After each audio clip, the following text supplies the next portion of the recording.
Now let's talk a little bit about picking technique. There are different ways to pick. We've talked about this in the scales video, but I think what we want to do is build a solid foundation with alternate picking. So, especially if you're beginners, you will have some, I suppose, difficulty with alternate picking. But the idea is essentially just picking it with an alternate stroke. So if you start with a downstroke, let's take the major scale, pattern 1 of the major scale on G. If you start with a downstroke,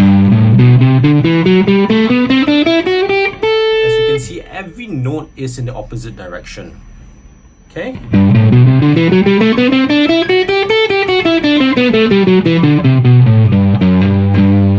Now, while that is easier said than done, there is this thing called inside of the string and outside of the string picking. So what it means is when you're changing strings, so let's examine again. We start off with the downstroke. So it's a down, up. So when we are going to the next string, it's a downstroke again. So here, this is where we encounter this inside of the string picking, where it's an up, down, right? You are plucking that, and this is the difficulty that a lot of, I suppose, guitar players actually have. The opposite of that is what we call your outside of the string picking. Say for instance, you start off with an upstroke, up, down, up. So over the 5th and the 6th strings, you're playing a downstroke and an upstroke, and that is you're plucking outside of the string, right? So that is pretty obvious, but how do we overcome this? I have 2 examples that I use to teach my students. Okay, let's take any 5 notes. Okay, let's take the first 5 notes.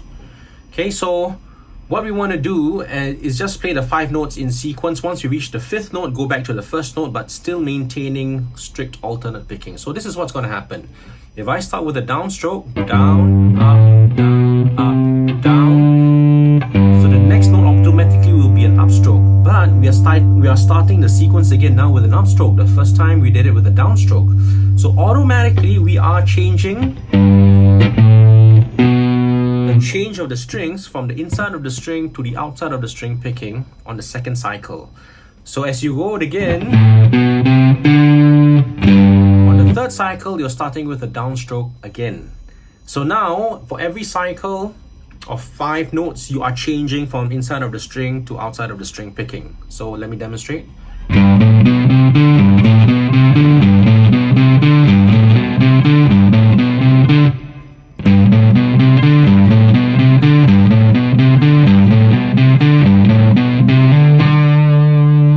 And you can use this on any scale pattern. Let's say you apply on pattern 2, right? You get your 5 notes.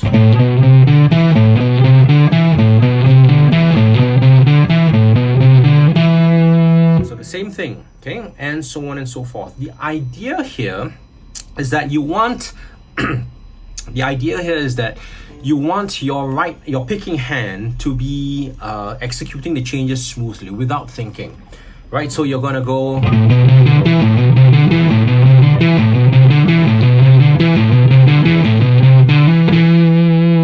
and hopefully this will help you solve your inside of the string and outside of the string picking problem, if you do have one. Now, another exercise that I have, that I teach my students, is to use 7 notes. Okay, so this one might be a bit easier. So what you want to do is, let's take your, let's use the Aeolian shape now. Okay, the minor scale pattern 5 on the 12th fret. Okay, so the first 7 notes are,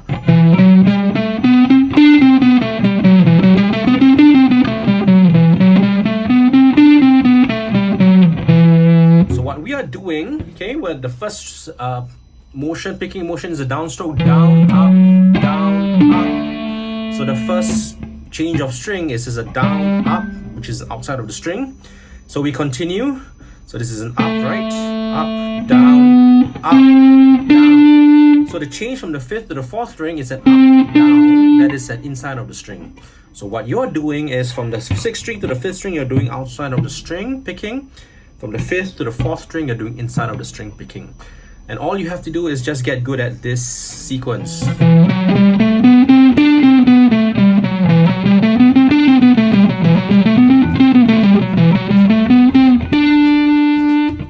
Okay, so those are the 2 tips that I have to help you with your alternate picking.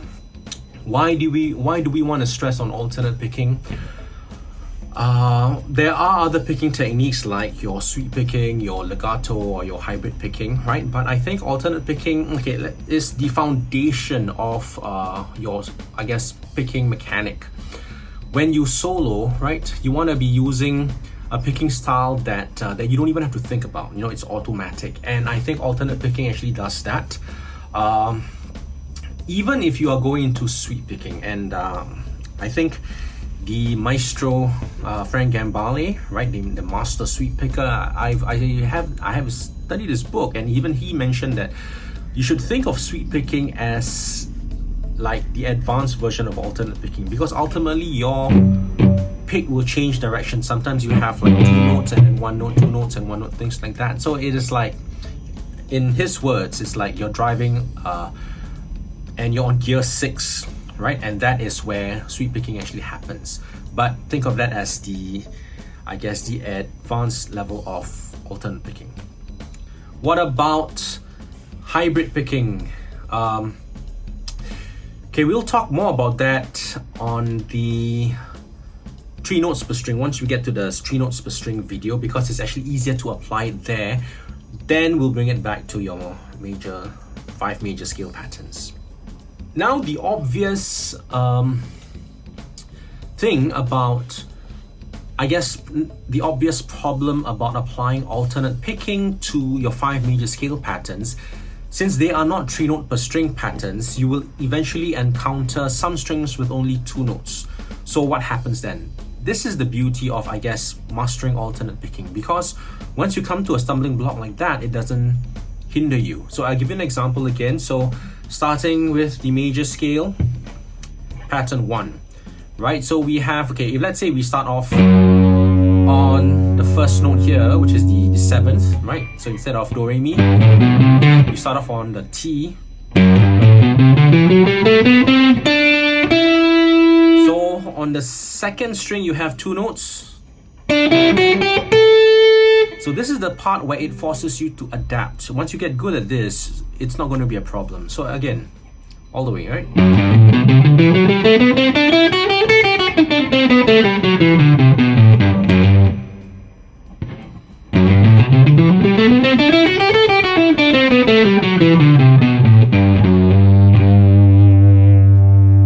Same thing on the Dorian.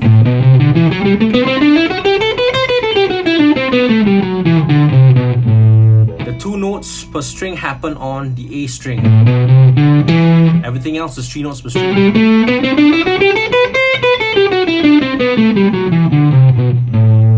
Okay, and every one of the 5 major scale patterns you will encounter this.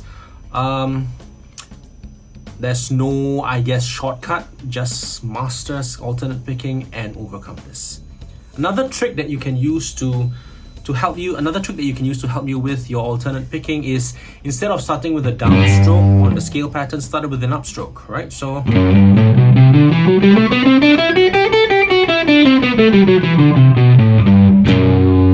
the trick here is that if you start with an upstroke, you'll end the entire sequence with an upstroke. That's how you can tell that you're correct. Okay, you start with a downstroke, you will end with a downstroke. In the beginning, you'll probably find yourself more comfortable with just one type of picking, meaning probably starting with a downstroke. Sure, right? Do all of that. But force yourself to also start with an upstroke once you've mastered it. Don't do it both at the same time. Do one first until you're good, and then flip it up. Okay, and that will shake things up and will confuse your fingers at first, but it is better for you in the long run, because by which time you don't have to think. You just play, okay? Right. Another thing that I teach my students is, how do you gauge yourself as a learner? It is important to gauge our own, I guess, proficiency, our own level of learning. And if not, how do we know that we are actually progressing, right?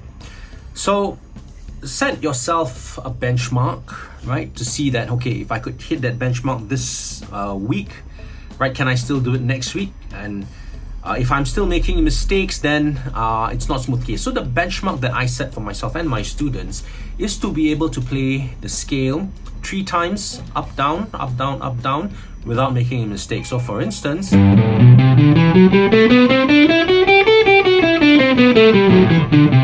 okay, so if you make a mistake like that, don't continue from there. Build it back from the beginning. Because what happens is that every note that you play right up to that point that you make a mistake, you're playing it again. So sort of like you're reinforcing your technique. Okay, so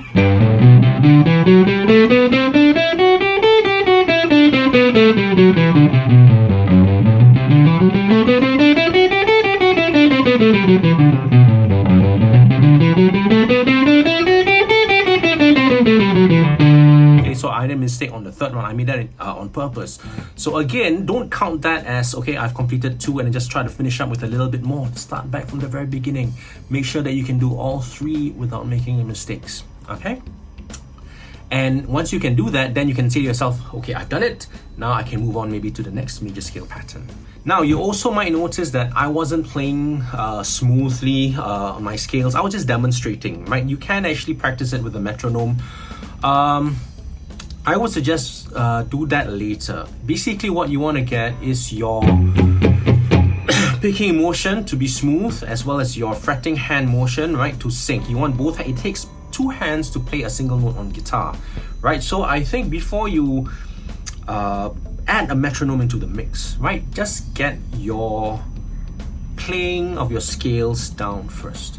Once you've got that down, it's easier to add a metronome later on. Okay, I'll do that in a separate video later. Another thing, okay, for most guitar players who like, I suppose, rock, I'm one of such. So most of the time we just want to play straight, right? So you're playing like,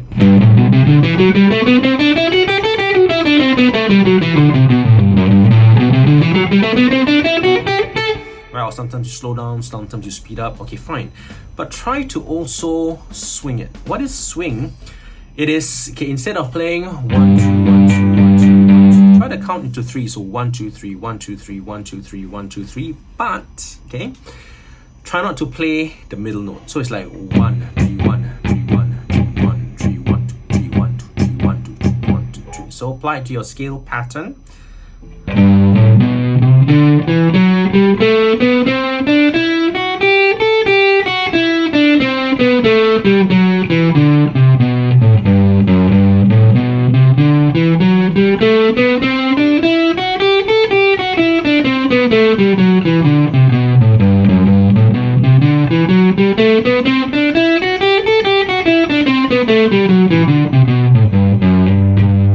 So that's 3 times, right? So if you can achieve something like that, then move on to the next one using your swing picking style. You don't have to, right? If you're not interested in jazz or blues, but it helps because we need to grow as musicians. Once we get older, right, you'll start to enjoy, oh, okay, I want to maybe try to learn a different musical style. Or say you're jamming with some other musicians and they're playing blues, right? Then you'll notice, the first thing that you'll notice is that the feel is more, it's swinging, right? So it's like,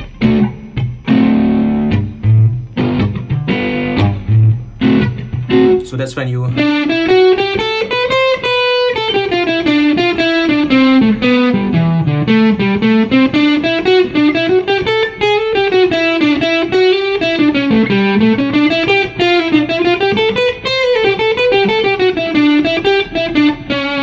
for instance, right? So there is value to, I guess, swinging your picking, for lack of a better description. Okay, so that's a lot of tips for, I guess, this week's lesson. We will continue with more in the next one. I don't want to overburden you. Again, if you like what I do and you would like to support me, I'm on Patreon, so please sign up as a patron. You will gain access to some of the more, I guess, advanced stuff that you can take your time to learn with, complete with PDF and charts. So until the next one, I will see you. This is Rizal from the Hefni Guitar channel.